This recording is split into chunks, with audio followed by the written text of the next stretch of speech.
E na última aula nós falamos sobre um pouco de informação mútua e a gente pode ver aí também a informação mútua aí como sendo o quanto de informação é transmitida através de um canal de informação. Um canal de comunicação ele vai ser caracterizado pela distribuição P de y dado x. Então, a probabilidade de realizar trocas, de sair um determinado y dado determinado x na entrada. E como a gente mostrou na aula passada, na situação em que o p de y dado x é fixo, a gente pode escrever a informação mútua com a função de px. E aí, nesse caso, vai ser uma função que é convexa. Aliás, côncava. Vai ser uma função côncava e logo existirá um máximo, Então, quando a gente vai falar mais para frente sobre capacidade de canal, a capacidade de canal é definida como o máximo da informação mútua. O máximo da informação mútua é x e y, no canal de comunicação.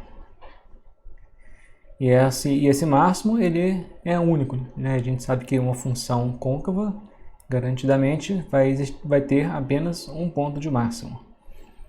Então a gente vai precisar encontrar qual é a distribuição na entrada, px, que nos leva a esse ponto de máximo.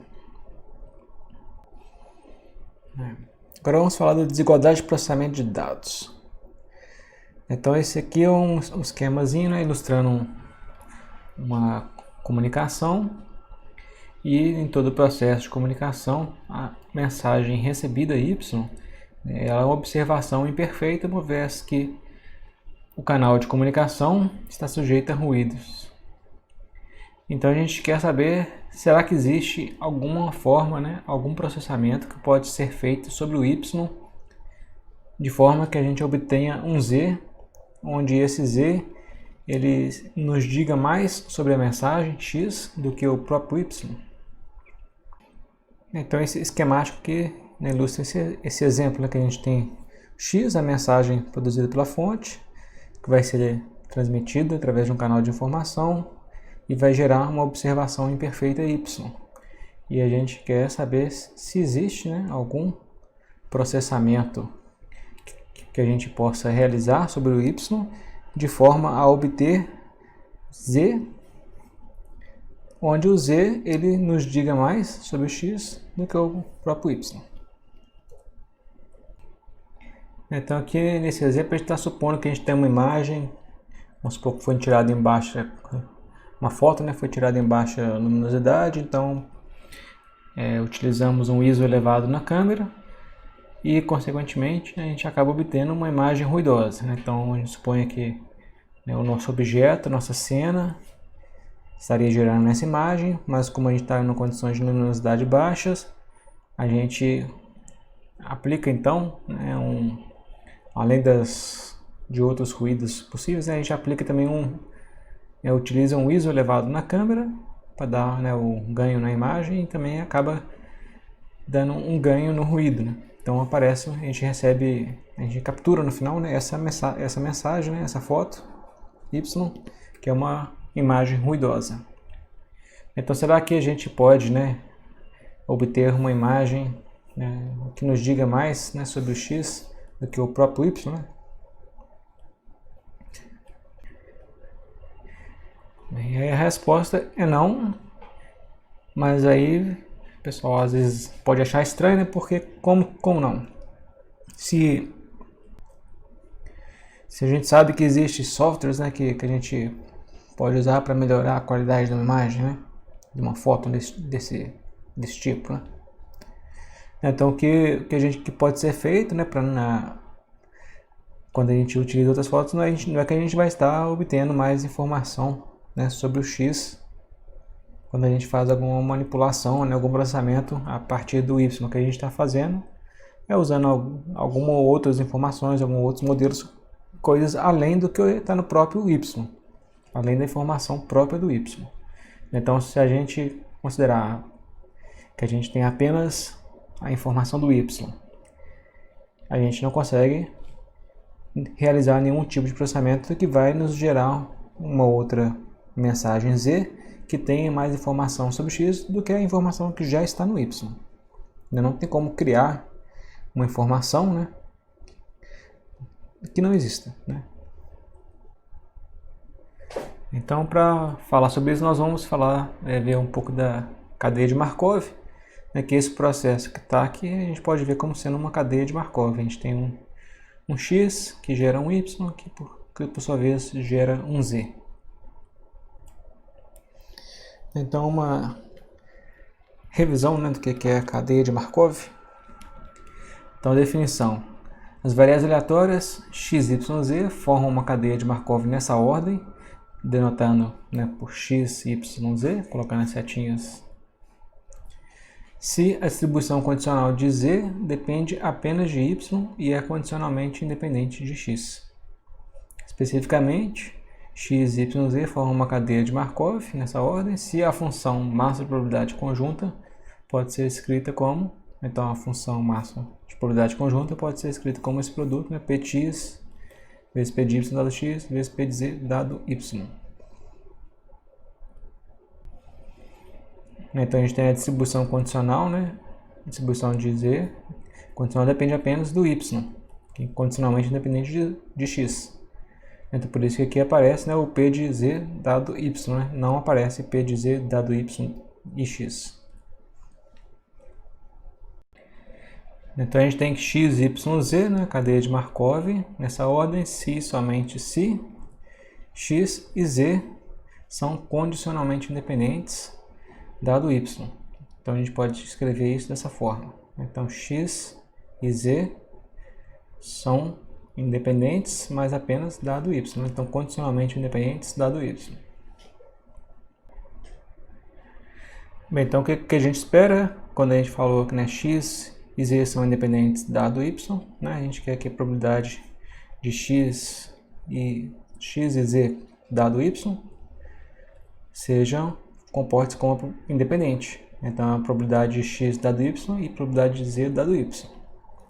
Então, vamos ver se isso ocorre. Então, essa é a probabilidade de x, z dado y. Usando Bayes, a gente pode escrever como sendo a probabilidade de x, y, z dividido pelo p de y. E, por sua vez, vamos utilizar aqui, né, a definição. Se a gente está falando que x, y, z é uma cadeia de Markov, então tem que satisfazer, né, essa equação 153. Então vamos substituir a probabilidade conjunta p de x, y, z por isso aqui. E agora esse termo que ficou aqui, isso aqui é igual, né, ao p de x, y, né, por Bayes, novamente. E por Bayes novamente a gente pode escrever isso como sendo o p de x dado y vezes p de y. E agora a gente pode cancelar o p de y com p de y. Então no final fica p de x dado y, p de z dado y. Então o que a gente pode interpretar é que dado y, p de x e p de z são condicionalmente independentes. Se a gente tem uma cadeia de Markov no sentido x, y, z, consequentemente, no sentido z, y, x, a gente tem também uma cadeia de Markov. Tem uma demonstração. Então a gente começa aqui com a probabilidade conjunta. Para ser uma cadeia de Markov, a gente, né, pela definição, tem que satisfazer isso aqui. Agora usando Bayes, né, então isso aqui vira p de x, y. Depois vamos multiplicar por p de y em cima e embaixo, não muda nada. E agora podemos, né, juntar o p de x, y dividido pelo p de y, vai dar o p de x dado y. E o p de z dado y vezes p de y dá o p de yz. E por fim, utilizando Bayes novamente aqui, a gente obtém essa parte. Então P de a conjunta, P de YZ, é P de Y dado Z e P de Z. E no final, essa expressão que a gente obteve, né, era a mesma expressão, né, similar a essa aqui, né, só trocando os rótulos, né. Então a gente vê que é trocando as ordens, né, trocando o papel, né, de X e X de Z, né, e trocando a ordem das coisas, né. Então a gente conclui que se a gente tem uma cadeia de Markov no sentido x, y, z, também temos uma cadeia de Markov no sentido z, y, x. E aqui embaixo a gente tem o seguinte, seguinte colocação, né? Se z é uma função de y, então x, y, z, né, tem uma cadeia de Markov, ou seja, né, que significa que x, y, z formam uma cadeia de Markov, já que o f, né, é uma função que pode ser tanto aleatória quanto determinística, né, não importa. O que importa é que x vai ser irrelevante para determinar z quando o y é dado. Quando eu dou o y, basta, né, eu calcular f de y para achar o z. Então, dado o y, eu não preciso do x para achar quem é z. E aí chegamos na desigualdade de processamento de dados, que diz que se a gente tem uma cadeia de Markov, x, y, z, a informação mútua entre x e y é maior ou igual à informação mútua entre x e z. Então, a informação mútua entre x e y, os dois que estão mais próximos, é maior ou igual que a informação mútua entre o x e z. Então, cada setinha na cadeia de Markov a gente pode ver como se fosse um processamento, né?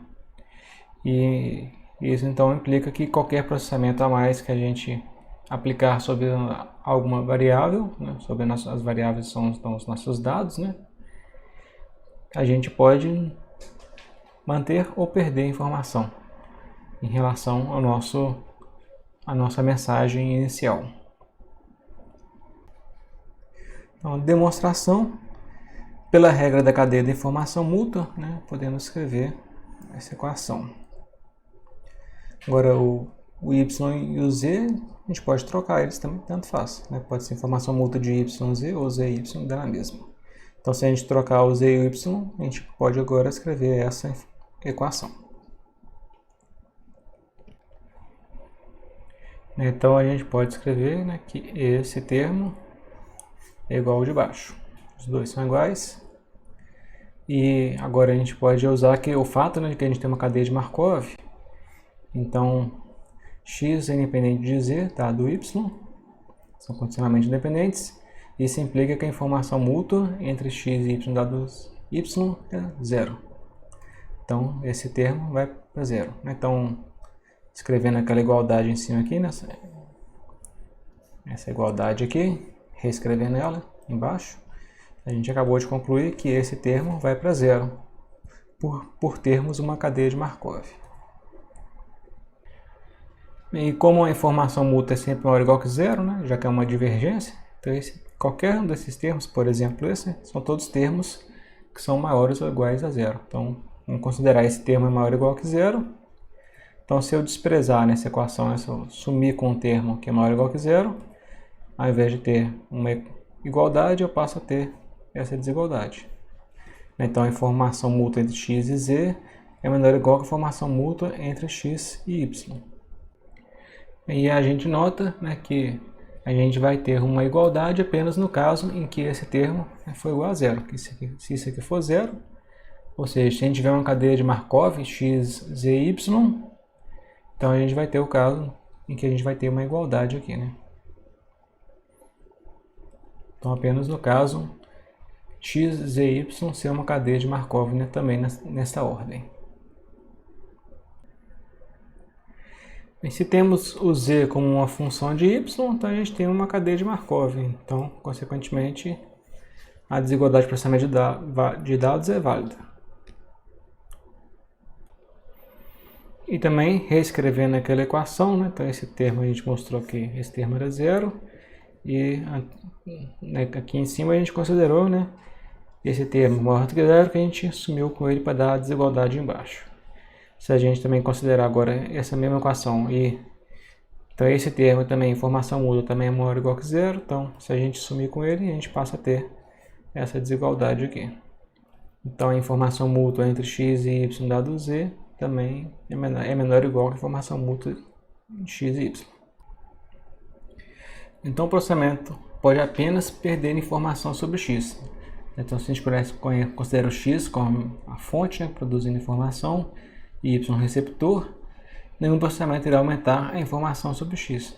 Não adianta a gente fazer algum processamento, gerar uma mensagem z, essa mensagem não vai ter mais informação sobre x do que aquela que já está contida no y. Então considera, por exemplo, o problema de reconhecimento de padrões. X é um objeto, y é a lista de características e f de y é um processamento subsequente. A partir dessa lista de características, qualquer processamento subsequente então poderá apenas reduzir a informação sobre o objeto. Então, como a gente mencionou antes, que as tarefas de remoção de ruído, por exemplo, imagem, áudio, que supõe, né, que tem algum conhecimento a priori para poder, né, conseguir melhorar a qualidade da imagem. E o outro corolário que a gente pode tirar, né? Então esse aqui a gente já tinha mostrado na transparência anterior. Então escrevendo quem que é a informação mútua, né? A gente já viu isso, né? Informação mútua em termos de entropia condicional. E usar que condicionar não aumenta a entropia, né? Então essa entropia aqui condicionada vai ser menor ou igual que a de H.